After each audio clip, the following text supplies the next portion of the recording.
Hey everybody, hope that you're doing well. Hope you're having a great day. We are continuing our look through the book of Proverbs. We are in chapter 5. We're going to look at verses 1 through 6 and then look at the end of the chapter as well.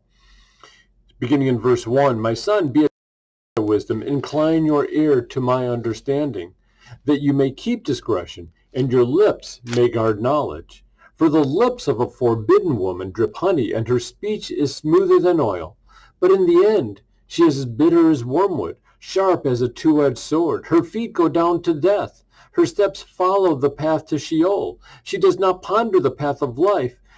Her ways wander, and she does not know it." So the start of this proverb is the father giving wisdom to his sons.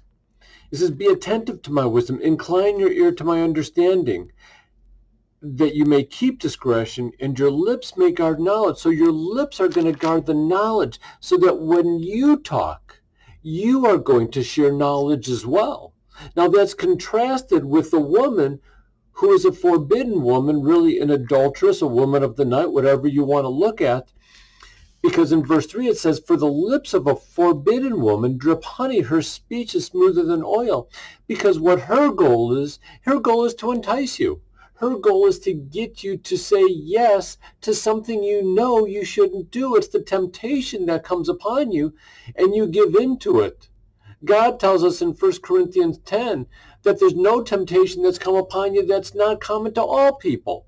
But Paul tells us God provides a way out. And there's no temptation that's greater than we can bear. So God always gives us a way out of those temptations. But the adulteress, that forbidden woman, is going to try to make it look like, "Oh, honey, come on, let's go." And so her speech seems to be smoother than oil. But in the end, Solomon tells us, she is bitter as wormwood, sharp as a two-edged sword. So the pain that's going to be inflicted is going to be great. And then if we come to the very end, and this whole thing is really in some ways about sexuality, beginning in verse 20, we hear, "Why should you be intoxicated, my son?" "Why should you be intoxicated, my son, with a forbidden woman, and embrace the bosom of an adulteress? For a man's ways are before the eyes of the Lord, and he ponders all his past. The iniquities of the wicked ensnare him. He's held fast in the cords of his sin. He dies for lack of discipline, and because his great folly he is led astray." So we see that when you don't accept wisdom, you are led astray because you don't want discipline. That's the last thing that you want. I don't want anyone to discipline me. I want to go do whatever it is I want to do. And so you're led astray instead of following the way of wisdom, which is why the father says in verse 20, "Why should you be intoxicated, my son, with a forbidden woman?" Because the verses right before that, really verses 15 to 19, is really about marriage. It's be with your wife, be with your woman. He says, "Should your springs drink water from your own cistern?" In other words, stay home.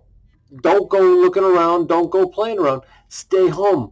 Let your fountain be blessed. Rejoice in the wife of your youth. A lovely deer, a graceful doe. Be intoxicated always in her love. That's the goal. That's the plan.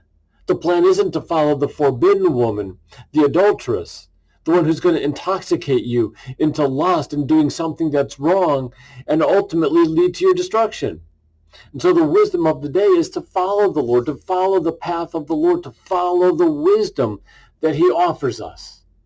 And so I encourage you to follow that wisdom, even though it might be the harder way. It might mean that you have to resist. I'm not talking just about adultery, but about so many different things.